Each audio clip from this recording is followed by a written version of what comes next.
Hi and welcome back to my YouTube channel, or maybe you're seeing this video from my Facebook page. It is time for another seismic update. I briefly just looked over the map just now, so as always, my reactions are kind of all in real time. This helps me to just stay on track a little bit better. So, we did see here in the China Sea, let's see how big it is. East China Sea in the Japan region. The Ryukyu Islands, Japan 5.0. And I told you guys to watch out for the East China Sea. About 2, maybe 3 days ago, I told you to watch for this area.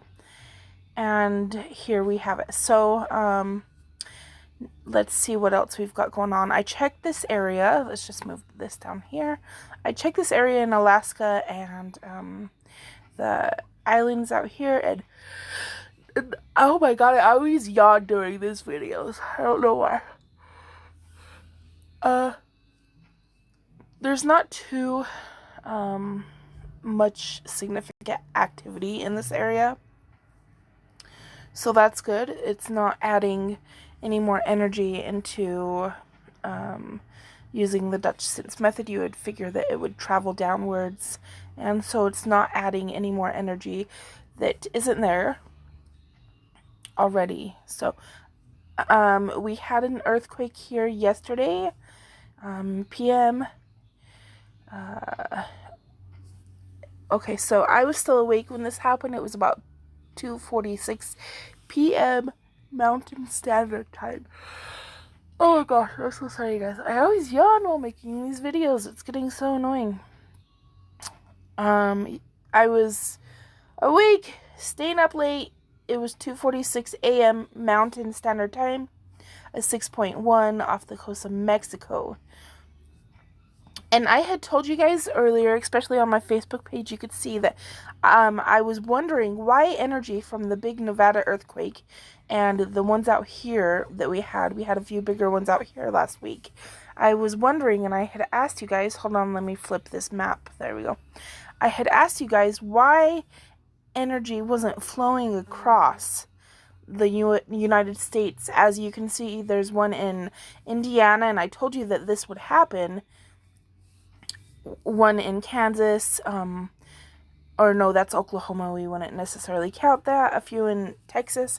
And I told you guys that that would be a normal response to energy dispersing in the area, and we weren't seeing that. So I was like, what is going on? I was like, hey, watch out. There's a lot of pent-up energy in the western states area, specifically California and Oregon. And I was like, okay, so if it's not traveling across, I figured that it could be traveling downward. And it looks like I was right. Yesterday we had the concern. I said on group, I said, well, that's good. I think that it'll help disperse the energy a little bit. And someone said, but it could travel up again into the San Andreas Fault, which is, starts about here and goes up, and is a big major fault that people watch for. And I said, oh, hey, that's true. That could be a possibility. I said that we would see, if that did happen, we should see a few, if energy was traveling up, we should see a few lonesome earthquakes of lower magnitude popping up, and we do see that. You can see here 1, a 2.6, 2.3. We're not going to go over all of them. They're not very significant as far as I've seen. They're all lower magnitudes, so I wouldn't worry too much about them, but it does show that energy is coming back up again. But I think it's minimal, because here we have a promising sign. A little earthquake, finally, in this region. We haven't had activity in this region for 7 days, but we have one lonesome earthquake, which is a little promising. But, I would like to see a normal day for California should see one of these little earthquakes, probably every I don't know how many miles this would be, but like you should see one here, here, here, here. California sees, like I've said before, about 12 to 25 of these little earthquakes a day. Well, let's say 20 because 25 might be a little too high, but 12 to 20 earthquakes for day. If it was 25, I would suspect that something else is going on. But they see a lot of activity for day, and they haven't seen a lot of activity at all except in this area where Nevada is. So we have, I think they've had a few pop up here as well, but we haven't seen enough activity at all in the California region. And let's just take a look at these just for the fun of it before we continue on. 2.7 and 211, pretty standard. I would assume that there is a fault here. Oh, excuse me. That is a little tiny bit more active than usual. I don't think that these are random smaller earthquakes. I think that a fault here has been activated, but just a little bit, because these magnitudes are so small. There's not a swarm, so nothing to really worry about. Famous last words, though. I'm not Jesus, so I don't know exactly the future of everything, but I would just assume a little fault is a little bit activated, but definitely not as active as I think these faults are at the moment. I think these faults still have a lot of energy trapped and pent up, and but however, I do think that this southern earthquake off of the coast of Mexico, I do think that that's going to take care of a lot of the energy that was kind of dispersed earlier. I want to talk about, or trapped earlier. I think it's gonna, and it is dispersing it. You can see that we've had a little earthquake here, a couple in Oklahoma, a couple in Texas. So energy is moving again. It's not just stuck in this one location. Yesterday I told you guys that I think that Utah would activate again, and I put Utah on a watch. And if this earthquake in Mexico didn't happen, I would still keep Utah on a watch. But I think that things are dispersing pretty well now. I put Utah on a watch because there is an earthquake up here in Oregon, a higher magnitude, and you would assume that the energy using the Dutchson's method would travel downward along the North American Craton. And then I saw, I think, what did I see yesterday? I saw this one. It's almost faded in Nevada, and I knew energy was coming across a little bit as well. And that's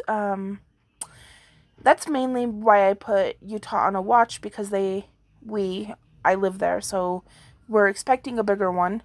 I live here in Salt Lake City, where the red dot is. If you couldn't figure that the red dot is usually where your location is. So I've been watching this area anyway because I live here, but we're expecting a bigger one. Oh, I'm so sorry. It's long overdue. So I put Utah on a watch because of that, and lo and behold, we did have a few earthquakes within the area. We had one here just above the Great Salt Lake in Utah, a 2.1, and we had one on the south side of Idaho, a 2.7.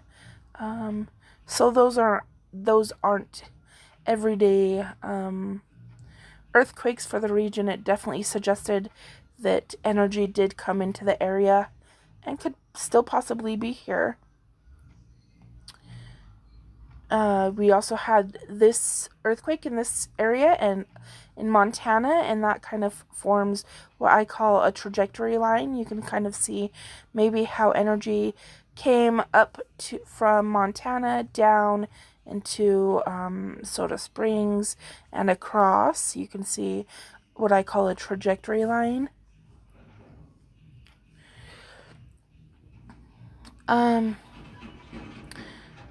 So what do I think is going on right now? Well, California is still very silent, and that's not good to me.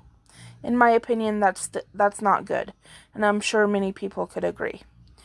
So that still suggests that there's funny, wonky things happening in California. However, we did have this earthquake that was pretty big, and so it probably did disperse a lot of the energy that we did have up here. I do think traveled downwards and released.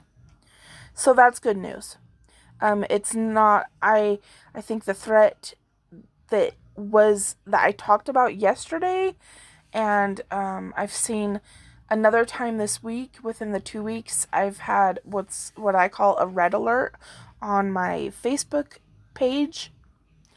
And that means that the situation holds ingredients that could potentially turn into something bigger. I've seen that twice this week.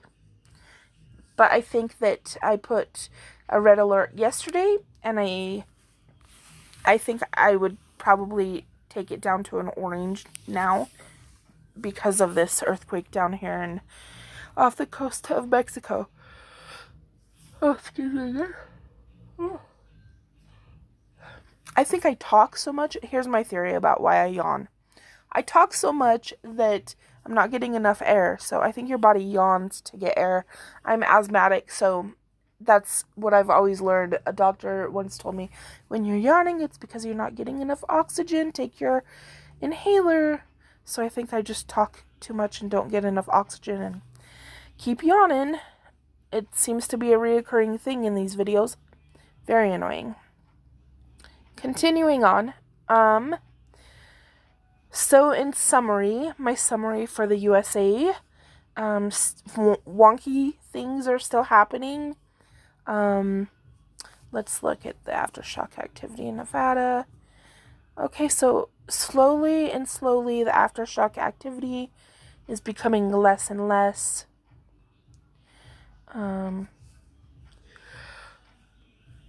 Probably a little quicker than Idaho. The sequence in Salt Lake City after our big earthquake went away very quickly. Idaho is still lingering on. These are aftershocks from their bigger earthquake. And it still lingers on even about a month and a half to 2 months later. This seems like it's winding down. I bet it would last about a month. So now I was focusing a lot on this silent area in the northern part of California going up into Oregon. I was focusing on this area because of such a lack of activity, and I still am. But now that we've had an earthquake down here and that these smaller earthquakes are popping up, it's showing that it does show the energy is flowing through this area. And this is a weak spot within California and the Mexico area. And the San Andres comes through this area. That's what this white line is. And goes upward. And I would... what am I saying? From that, I might focus more on Southern California now. Maybe like in general this area. Let's see, hold on. This area. Everything that you see on the screen, I might focus in on that general area. I'm still also focusing on this area for potential earthquakes. I still don't believe the energy has been dispersed enough. I think that when it does, we're going to see the usual activity start popping up again in California, and things will normalize, but still it's not normal. Nothing is normal. It hasn't been for about a month. However, these ones flowing across are a little promising that a little bit of energy has been released as well. But still, I'm keeping all western states on kind of like an orange watch. Continuing on, let's just do a brief overview of the rest of the world. I think we went over this one. I did talk about one happening here just a couple days ago. I talked about, we had a few bigger ones in Papua New Guinea yesterday, and they've disappeared since, but I also talked about those happening. You can see that on my Facebook page. If you do want to follow my Facebook page, you can. My name is Earthquake Forecasting with Mekhl. Mekhl is spelled M-C-K-E-H-L. And you're welcome to follow me. I'd like that very much. Don't forget to subscribe and like my YouTube channel to follow more videos if you wanted to do that as well. I see a lot of activity coming over here, and we had a few activities in this eastern China area, in this area, and I still believe that there's something that's going to pop up here. It's probably going to be a 5.0 or above, and it might take longer than a week. Usually my forecasts last about a week, but sometimes they might last longer, and I try to tell you guys when they will. And this is a situation where I think that this could take more than a week, but it's on the list. Let's check out Greece, because they're going nuts. They've had a lot of weird things happening over in this Greece area. So a lot of activity, it looks like nothing too strong. This area in general is going a little crazy, so I wouldn't doubt if something over here happened.